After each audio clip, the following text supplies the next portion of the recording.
It's an opportunity to start 3-0. Is that what you're kind of focusing on? Yeah. Or is it just getting everybody back and up and running? It's honestly just keep focusing on going 1-0 is more the focus than the totality of it all.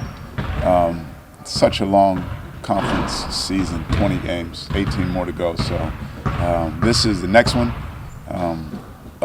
against, honestly, a throwback Big East team. The Big East that I remember growing up watching is what I think when I think of, Cincinnati, West Virginia, Pitt. That's the way this Seton Hall team plays. So it's going to take a really good effort from us to have a chance to win. Richmond, one of those throwback. He is. You think Levance Fields was bigger. You think Lance Stevenson, Cincinnati. You think Tyreek Evans from Memphis.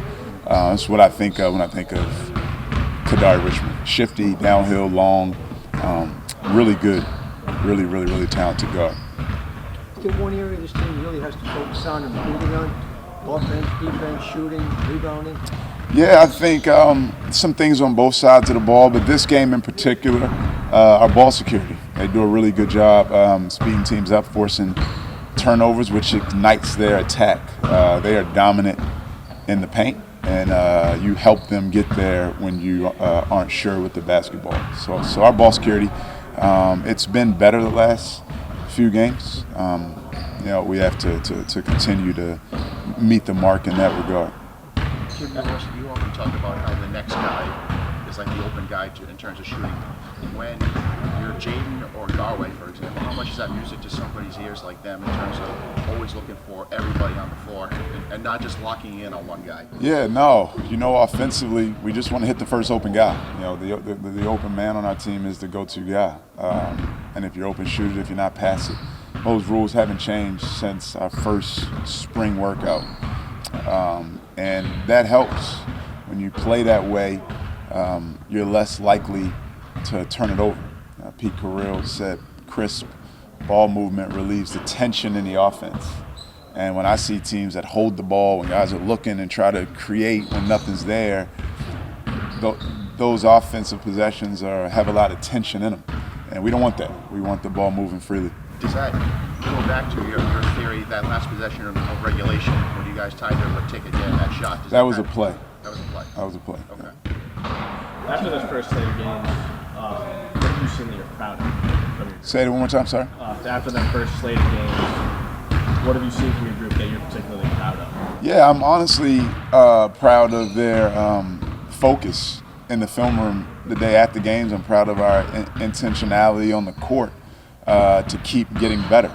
We've had some bad practices mixed in those couple of wins, and we've responded. We've had some good days, and we've kept it high. We've had some bad moments, some bad halves, some bad stretches, but I think I'm proud of the resolve and resilience of this group right now. Particularly in late game situation. I know it's been over a week since the Butler game, but to see the group come through in those clutch moments, those key moments, what does that do for its confidence as a group? Yeah, those games are important. Winning and losing in college basketball, the margin of error, the line is so thin. And we've been on the wrong side, Kansas State, we've been on the wrong side of one of those games. You make one more play, you win, and you feel like truth is things are never as good as they seem, and things are never as bad as they seem. Butler easily could have won our game against them, easily. We're fortunate to come out on the right side of it, but that's what you need, to find ways to come out on the right side of those things to have a chance in college basketball. With Seton Hall, a lot of times we talk about how some teams will take on the personality of the coach. Oh, yeah. Oh, absolutely.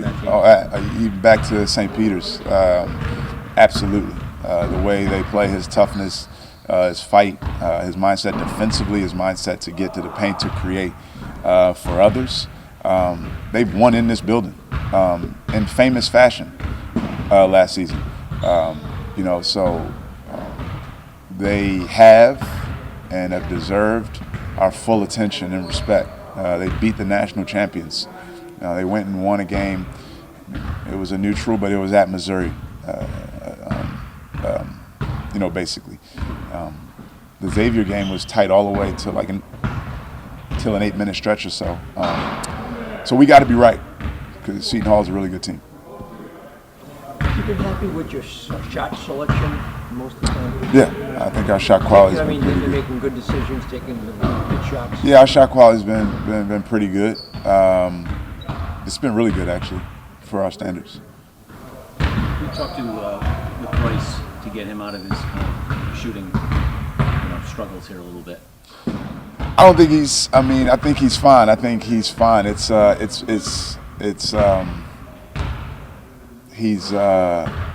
taking good shots, just like Ticket was taking good shots, right?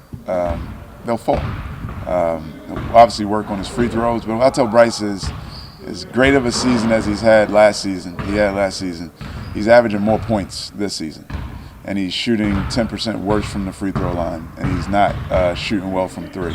So and he's guarding his butt off. He's rebounding. He played as good of a defensive game on the kid Telford as you could have imagined. Game-changing offensive rebounds, still being efficient, scoring from inside. Everyone's so focused on one small part of the game. I think we're a little gloom or doom, a lot more than I am, because I see more than just the games, right? I see every day in practice. He's shooting 39% from three in practices, so he's fine. Like we didn't panic when Ticket was struggling from three.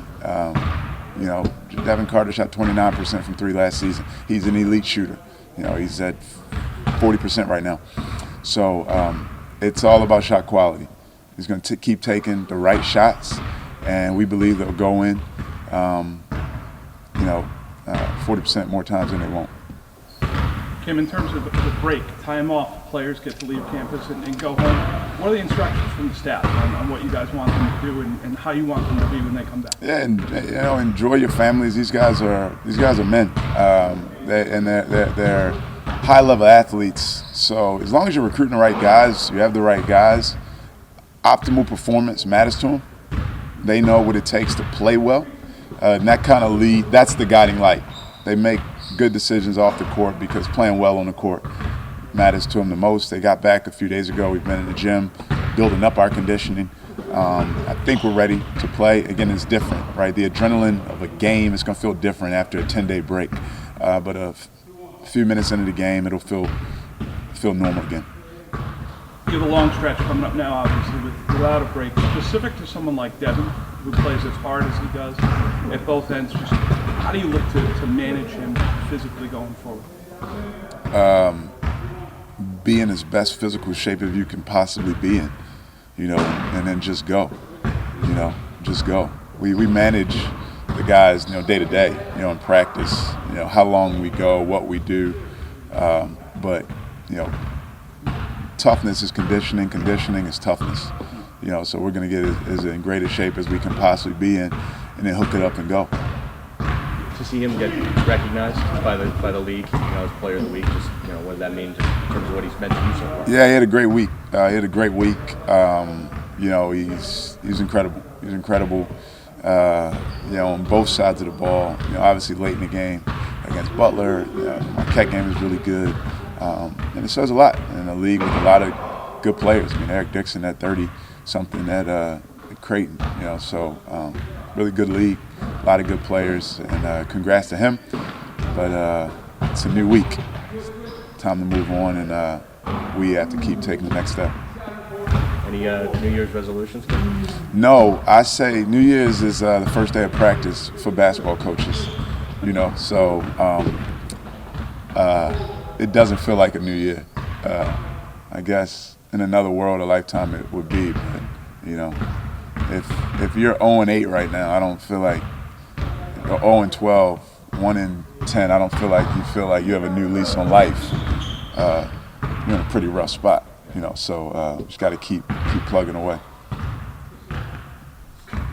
Thanks, guys. Happy New Year. What'd you get for Christmas, Jayden? Anything good? Anything good? I got a nice flat tire on my way back to school. But I got some meaningful gifts from my little brother, cousins, family. So How old is he my now? little brother, he's 10. Yeah, Still have a good handle? he does. He's getting better. I was in the You gym said with him. last year. I was in the gym with him when I was home. He's getting way better. Yeah. So, Jay, how do you think this time has benefited you guys, health-wise, as you guys turn the page and get back into game competition? This time off has been nice. I feel like we all needed it. It's like a little reset.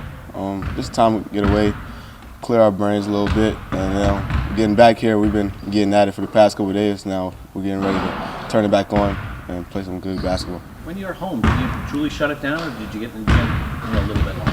I definitely got in the gym a little bit. I didn't want to get too out of shape, but for the most part, I shut it down and spent some quality time with my family. Was it easy to get into a gym? Yeah, it was easy. It was real easy. Lives in New Jersey. Exactly. Gyms all over the place. Exactly. As you look at you guys where you are right now, defensively, we talked about how connected you guys are, but do you feel like offensively there's still a couple more ceilings for you guys to hit? Did you say offensively? Yeah, offensively. Do you think you guys have some room to grow still? For sure. I'd say that side is not as far as our defense yet. I feel like when we get there, it'll be hard to stop us, and we'll beat a lot of teams. Anything in particular, whether it's shooting or, spacing or anything like that, or is there kind of like a Santa list to kind of things you want to check off? I'll say it's a collective of things. Really just knowing our stuff as good as we know our defense. Knowing our offense, what we want to do at certain times, knowing where we got to be, spacing, and then, like you said, making shots. That plays a big factor in it. Yeah, specifically, what do you think your role is in trying to help this offense along? Right now, just knowing exactly where everyone needs to be, make sure everybody's in the right spot every time, making sure things run smoothly, and not too stagnant, and we're all on the same page at all times. How do you feel like you and Garway sort of help each other in that way? We do good. I feel like we help each other whenever someone has a question about anything. We ask each other, we communicate well together, and then we try to bring it to the team. Well, Seton Hall, when you look at them, what do you see? What makes them dangerous? They're a good team, gritty team, tough team. They're gonna get after you. They're gonna play hard. They're gonna guard you.